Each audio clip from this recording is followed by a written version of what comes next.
And I'm back with more about FiiO's M11. I've had a few questions since I did my review, and I thought I'd just quickly answer a few of them. Now, firstly, a few questions about software. Secondly, about M9 comparisons. And then there are a few other kind of technical things which seem to be still kind of a weird issue. Now, one of the first ones that got asked only actually a couple of hours before I'm shooting this is, why is the power light not on? Is that a power light? Is it supposed to be on? I don't know. I can't find any info. Maybe someone can link to a pic. I just had a look at the FiiO site and I can't find a manual to say specifically. I think it's supposed to glow with some information. Mine isn't. Oh well.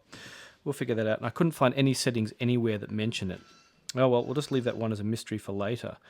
Now, some people ask about software. One of the problems this has is because it has Android 7 and because they implemented Android 7 before the Google cutoff for the use of the Play Store is now Android 9 and 10 as far as I know. They were after the cutoff, so they couldn't install Play Store, whereas some other, I think it was Hybe, do have Play Store on their older Android devices. Like such as the M6 Pro.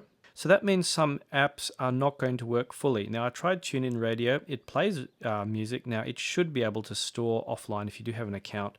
It should be able to store online to the SD card or the internal memory. But I wasn't able to try that without buying an account, and I didn't end up buying an account. But at least it does play radio. However, something like YouTube Music, it just will not run. Apparently someone's made a modified version of YouTube Music that will run without the Play Store, but generally it's not going to run.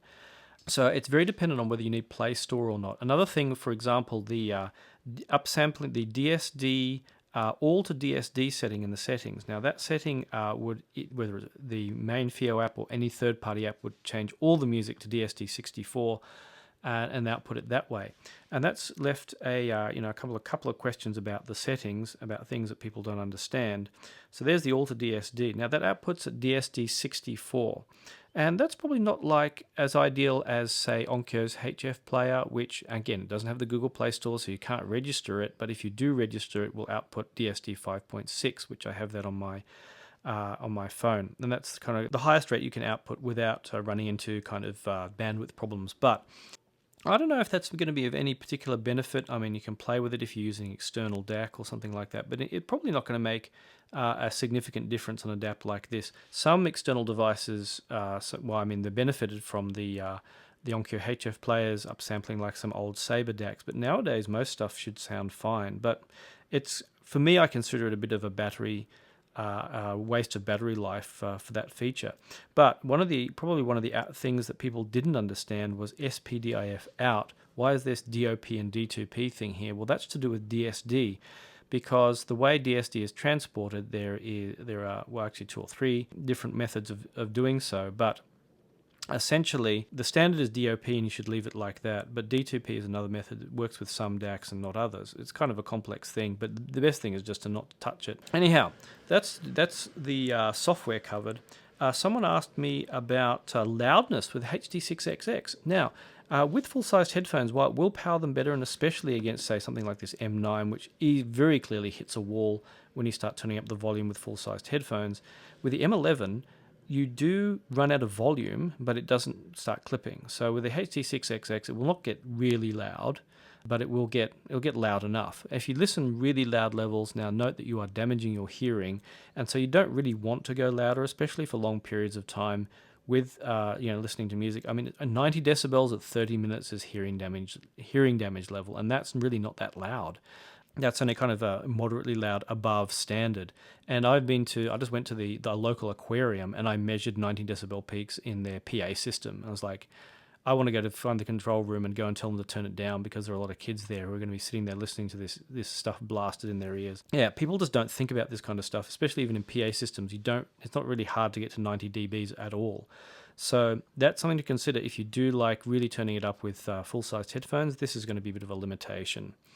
Speaking of that, again, there is a sound improvement going from the M9 to the M11.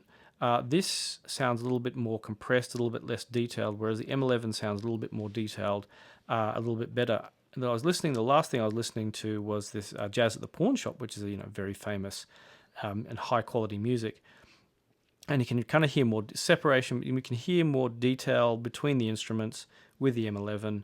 and more detail of the instruments than you can with the M9. It's not a dramatic difference, but there's a bit of a difference. I think it's more noticeable with the fact that the power output of this is much stronger. So things like dynamic driver IEMs, you're going to really notice. Full-sized headphones of any kind, you're going to more notice. IEMs maybe slightly less so.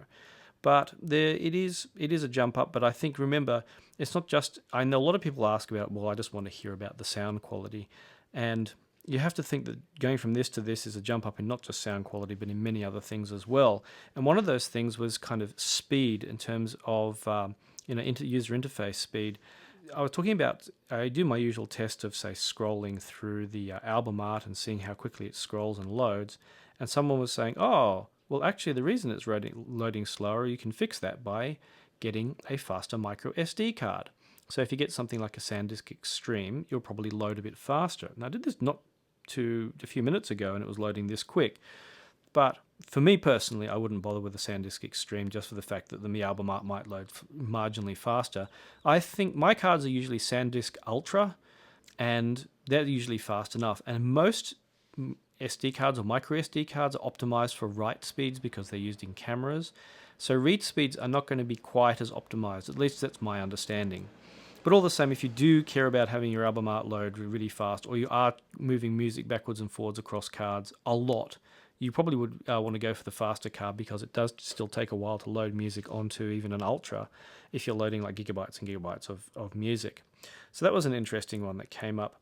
Another one that came up was Bluetooth volume. And this is weird, and it was going to require some more investigation. Now, I was doing my Bluetooth testing where I was going from these two DAPs to the M11 and then to a Hugo 2 to test the difference in the quality of the different codecs.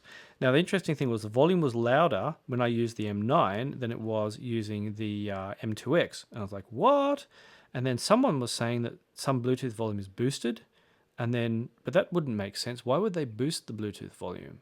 It would make more sense to be like an EQ where you'd lower the volume, prevent clipping if you're doing something digitally to it. So I had both of these at maximum volume setting, so why would they give different Bluetooth volume outputs? That's something I'm not quite sure about, and it's a bit of a mystery. I'll have to investigate more. But so maybe a problem where Bluetooth volume has been a bit low for some people, and Bluetooth output from some DAPs may be a bit too low. And it could be more the setting of the Bluetooth headphones themselves rather than, or the device receiving rather than the device transmitting. I'm not sure about that. Something definitely worth investigating and could be an issue. But hopefully I'll do more Bluetooth headphones soon, and I'll have a look into that. But yeah, again, especially if you live in somewhere like Europe where things like a volume limit they have maximum volume limits to stop people damaging their hearing, because the government wants to make sure, control everything in your life, including your Bluetooth volume, then you're going to be fairly limited about how loud you can get the music. It's just one of those things that's been set up these days with regulations and all that. Anyway, that was a bit of an update from the M11, and I hope that was helpful. And if you have any questions, comments, or any idea about this Bluetooth thing, any useful information you can find, that'd be helpful too, and we'll do some more stuff. So thanks once again for watching, and I'll see you online.